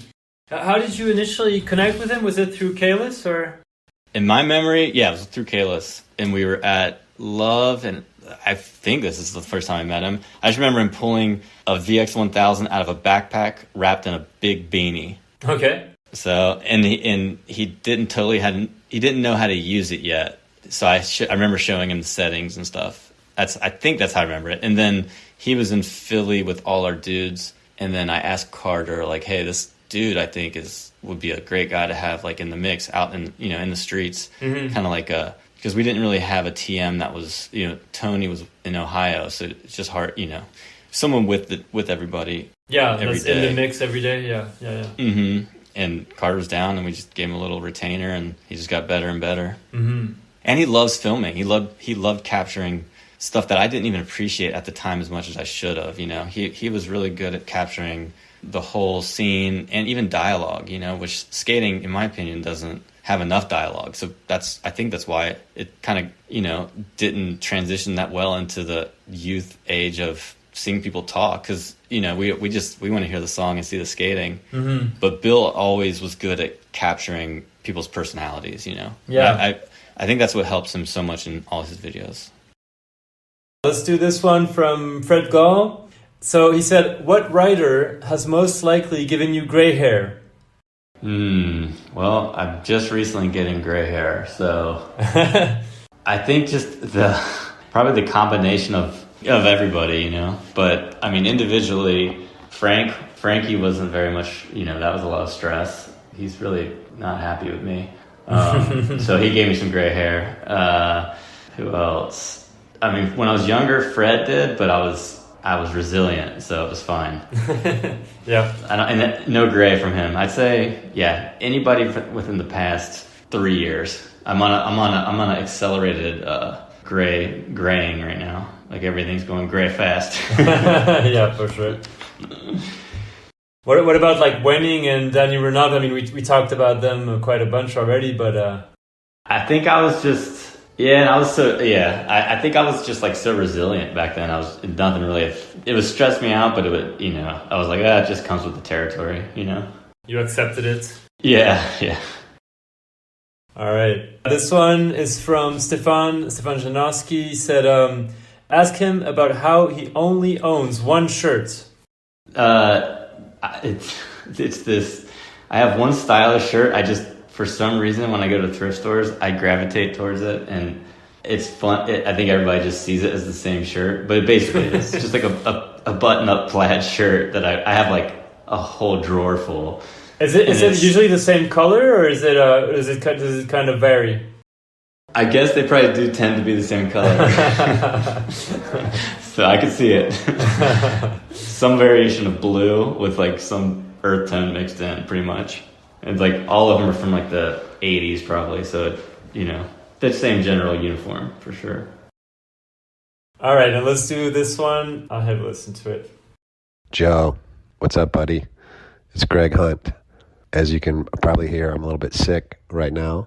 And it's funny because last night, it was in the middle of the night, and I was tossing and turning and couldn't sleep. And I was trying to remember the last time I felt this terrible. And I remembered the time you and I both got sick about 6 hours apart. I got sick first, and then you got sick after in Barcelona in maybe 2002. And that actually made me laugh because that story is so funny. So maybe you could tell that story. And also, I'm just curious on a personal level, refresh me up on when we were going to do the DC video together. I think it was only for like a month or two. We were going to do that. And that's why I signed on. And then you, I think, had a fire at your house or something like that, and you were just suddenly went back to Ohio. I wasn't upset, but now that I have you here, refresh my memory as to how that all went down. Thank you. Hope you're good. Bye. All right. I feel like every time we went to Barcelona, somebody got sick, but I do remember that one. And I don't remember that well other than just being insanely sick. And it was my first time to Barcelona. What kind of being sick are we talking about? Like having a flu or like... Yeah, it was like a 24-hour flu. Yeah, just, all symptoms, throwing up, everything. And I remember Greg got it, and I was like, oh, man. So I was out filming, and Greg was in the room, and then I came back to the room. We were about to leave the next day to go to, I think we were going to Paris the next day. Mm-hmm. And I could not get out of bed. And I remember I was like, I'm not leaving. I'll figure out a way to get there. And this is why Hunt and Dietterich both were like, dude, you have to go. You're going to regret this so bad if you don't just get on the plane. Mm. And Dietterich came upstairs. I remember he came up to our room and he was like, Joe, I'm not letting you stay here. You were going to regret this. And I was like, fuck it. And I listened to him and like, I started to feel better on the plane. He was totally right. Oh, wow. Okay.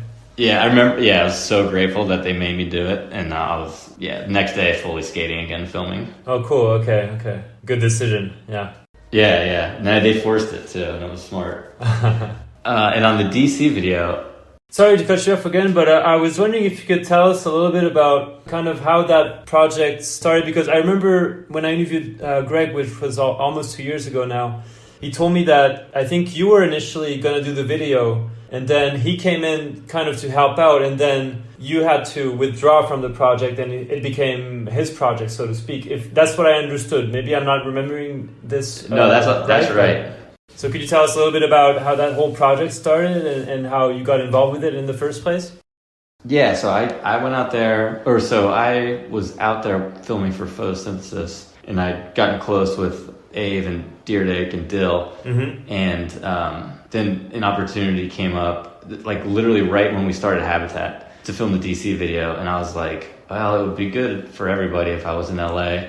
So I moved out there, and Hunt and I were friends, and we skated together, we filmed together and stuff. Mm-hmm. And then I was like, man, this is like way too much work with Habitat and workshop stuff too, and I started to feel guilty. It's like, man, for both, I was like, I wasn't able to give 100% to either side. So then I was like, well, maybe if Greg and I combine forces and just split it, then each of us would be able to, give it, equal to 100% if we both were given half our time to it. Mm-hmm. And he was working for Transworld, and I was also, doing Habitat, and workshop video stuff. And it was overwhelming, but with him and I together, it was fine. And then my girlfriend at the time put a dog food bowl on top of an oven and didn't realize you know what? I could have done it. I don't even know who did it. Somebody did it. And the oven was turned off, but it was faulty. So it ended up catching on fire and caught our whole apartment on fire. Oh, wow. Burned all our stuff. Luckily, the editing equipment was like tucked into this corner where for some reason it didn't get damaged. And my dogs were in the place, and they didn't get killed. They survived. They had like respiratory issues, but they were fine. And it was in someone's it was a guest house, and the people were threatening to sue us and all this stuff. And then I was just like, I was already stressed, and then I just couldn't take it. I talked to Greg I think Greg and I talked a lot about it, but I'm not the best communicator, so maybe I didn't. It's a long time ago too, so yeah. Yeah, and it worked out. I think it worked out good for everybody. So basically, you left to take care of this whole situation, and that's kind of when Greg kind of became the head of the whole project, or whatever. Like managing the whole thing. Exactly. Mm-hmm. Okay. Yeah, I mean, I think we probably talked about it, and I was like, dude, I think I just had to go home, and then I went back to Ohio. Okay. But did you think, okay, maybe I'm just going to take care of this whole situation and maybe try to take a few weeks off or something, and then maybe I'll just get back into the DC video project? Or were you just like, no, I need to get out of this and let Greg in charge? Or yeah, I think I was like, I need to get out of here. I'm done. Okay. I just had to get. I was like, this is for me. After that, Mm-hmm. So, and plus the Habitat stuff was becoming so demanding too. It was just it wasn't realistic, All right. This one is from Justin Albert. Okay. He said, "Hey Joe, big fan of your work and thank you for the years of inspiration and dedication to your craft. What are your thoughts on the current landscape of skate videos and the way they are produced, filmed, and executed? Does longer form video still have a place in today's rapid fire content focused environment? Is there any methodology that you feel is more timeless and has carried over from how things used to be? Or do you think it's time for a completely new approach?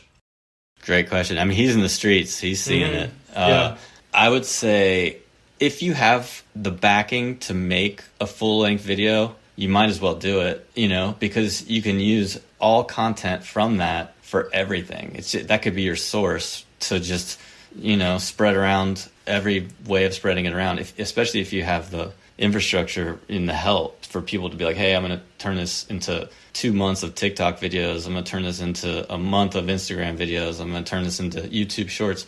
That, I guess, in a perfect world, you would make a full-length video for the people who care, and then you would just use all that content for half a year and sprinkle it around.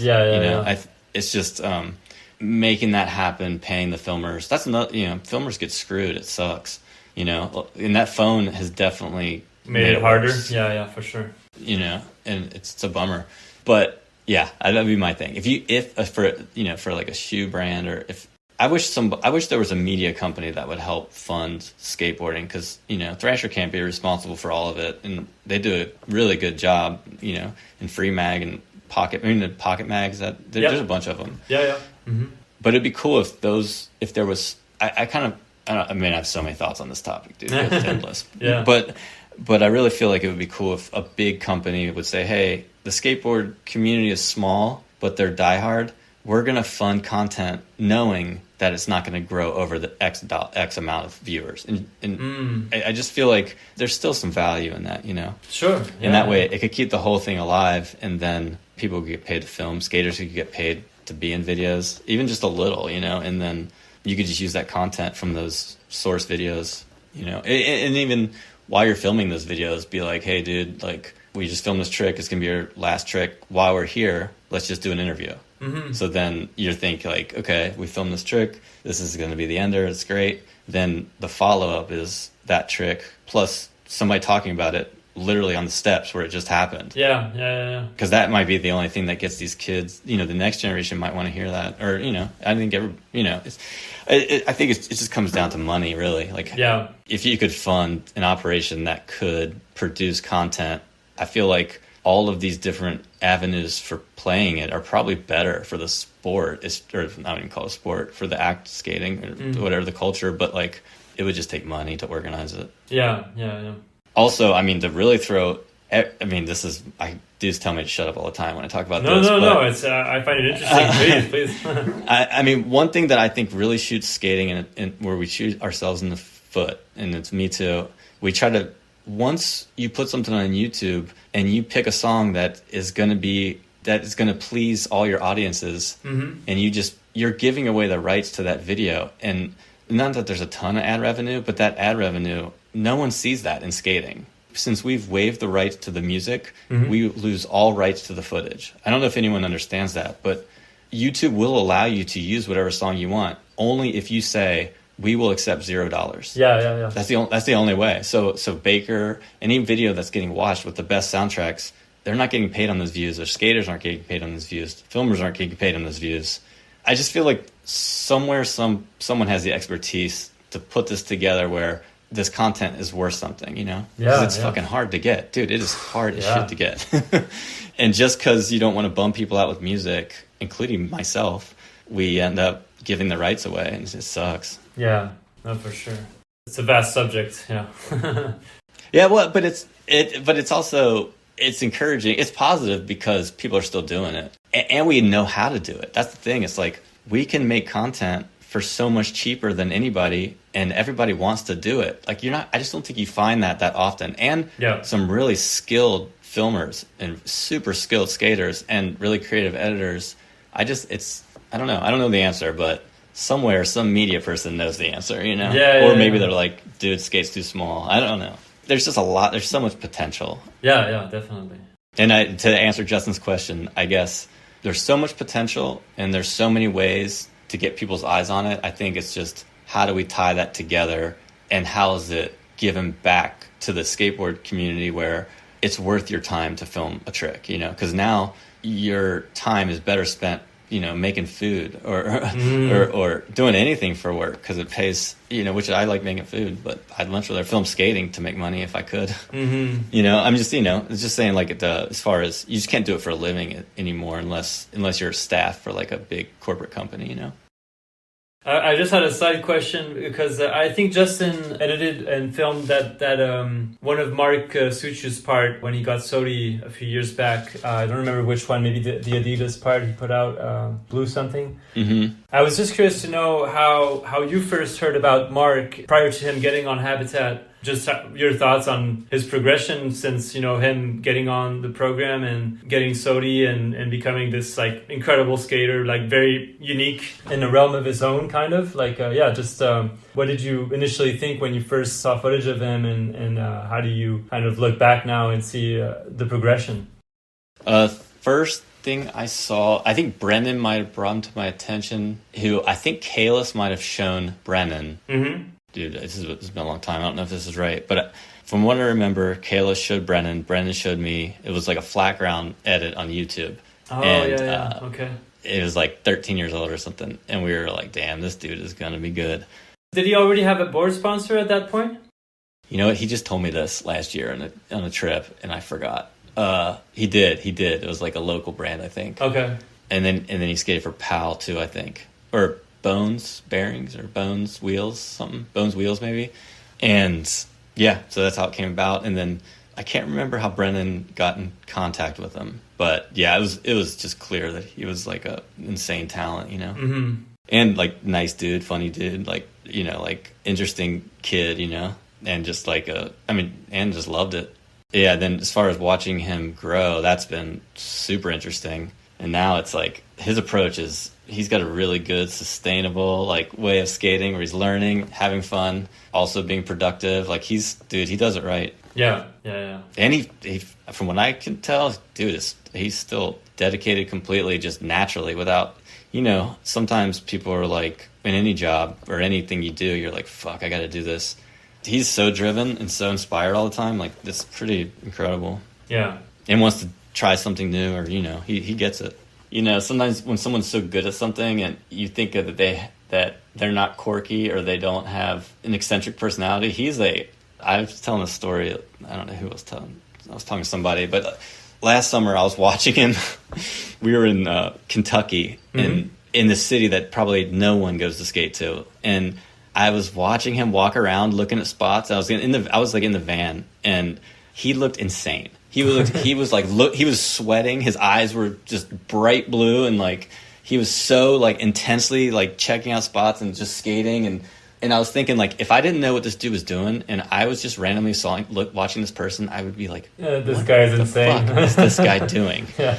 So I don't know. I find that stuff in skaters. I like watching it. I think skaters are a great subject matter, and they're I don't know. They're so interesting. So I think being that good and also like, having a distinct personality is like the combo, and he's definitely got that. Yeah, for sure. I did an interview with Brian Delatorre not too long ago, and I don't remember what he's told me exactly, but I think he was, I don't know if intimidated is maybe not the right word, but he was almost a little bummed out skating with Mark just because he's like so incredibly good that it's kind of like, oh. I was there for that. So yeah, I was just wondering if you had experienced that with, I'm sure you've seen that happen with Mark and other Habitat team riders, but probably before Mark, maybe with Stefan or some other people, but... You know what, dude? It's all about intentions. It's like, if someone is that good and it's flowing that naturally, and they would be just as stoked for you to get what you're getting, there's no bitterness, and that's how it is when someone is at the height of their career and they're just ripping because that's what they're going to do. Mm-hmm. They're not thinking about what others are doing. They're just in their own head doing what is going to please them. I think everybody recognizes that, So like with Mark, he's doing that because that's his skill level, and that's what he's going to do to challenge himself and make himself satisfied. And that's why there's no bitterness against Mark. But it could be a bummer if I'm not a skater, so I can only imagine the pressure. But if someone's skating that well and you're not, or you're having a bad day, I think everybody knows like it's not that. It's definitely not whoever's skating good's day's fault. Yeah. Unless it's someone who literally, which this happens, I haven't seen it in a long time, but there have been skaters who are like, I'm going to be the best in this van. And they go out of their way to do that. And then the intentions are bad. And you're like, fuck that. Like that. You'd rather have someone who's half as good in the van than someone who's great, but going out of their way to bring everyone else down or be better than everyone else. Mark is definitely not that. And Stefan was definitely never that. They were always just team players. And just, it's creative, they're being creative and doing what they do. And I remember talking to Dale about that, and it's just funny because the nature of it, you end up the next day, Dale ends up having a great day and getting a clip that, someone else might not have gotten. And then he's, it's a fucking journey, man. Yeah. But yeah. But I always, intentions, that's the way I see everything. Yeah. What's the intent, does everyone have good intentions? Well, speaking of Dela, I think, he's the next question. Let's see. Okay. Peace, Brother Joe. A question for you. How is it running a skateboard brand that is 25 years old nowadays? And how is it making artwork after all these years of making some of the coolest board graphics? Hope you're well. Peace. So the part of the business that I never was interested in, but was always grateful that was in Ohio, is the sales and distribution. So Carter handled all that, and then slowly over time, I inherited that stuff. So, we were shipping Workshop and Habitat out of Ohio, and that is a lot of just day-to-day logistics and admin work and working with other people. That part is pretty grueling for me. So, as things kind of slowed down with skating, Chad and Amber Bowers run Mother Distribution, which is only 45 minutes from us. And we got talking, and, we came up with a good solution for us. So now they do all sales and distribution for Workshop and Habitat, and I can focus on creative and video. And the intent is I can put more time and effort into the things that the public sees and the things that I'm really interested in. Yeah. And he does that as well for Quasi. Then his team handles sales and distribution, and it just kind of like it separates the business from the creative, and it, in theory, will be able to help us get back to doing the stuff that we're good at, Yeah. And that's kind of so on the business side of things are a lot easier now than they were a couple years ago. So as far as creativeness and creativity, I think it's endless, I mean, it's just endless. I don't really see that you ever getting burnt on. I don't think creating videos or creating art or, honestly, doing anything could ever get old if you like it. It's just the other stuff that gets old that you have to do in order to get to the stuff that you want to do. That's what gets exhausting. For sure.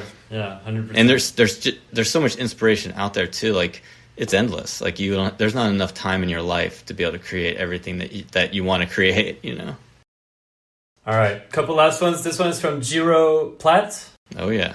He said, do you have any plans or ideas for trips in the near future? We've been talking about that a little bit. Yeah, I'm trying to get up to New York to see those guys next month, and then drive up to New England. Oh, nice. Well, there you go.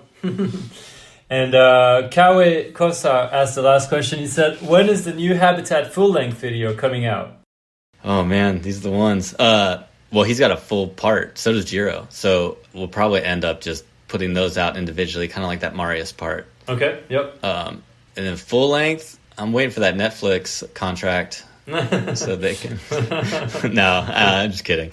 Yeah, dude, I don't know. That goes back to that whole thing where is it possible for a deck brand to do a full-length video in 2025? Yeah. I don't know. I really don't know. And if you do you end up burning people along the way? That's where it gets tricky. I think it is, but it's just, how do you make it happen? Maybe it's some sort of, this like business shit sucks, but maybe it's like you work with shoe companies to like get some trips funded and stuff. Mm-hmm. It'll happen. But for now, Jiro and Kaue both have parts coming out. So that's like within the next, what's the date? I'd say by 4th of July, we'll have full-length parts from both of them out.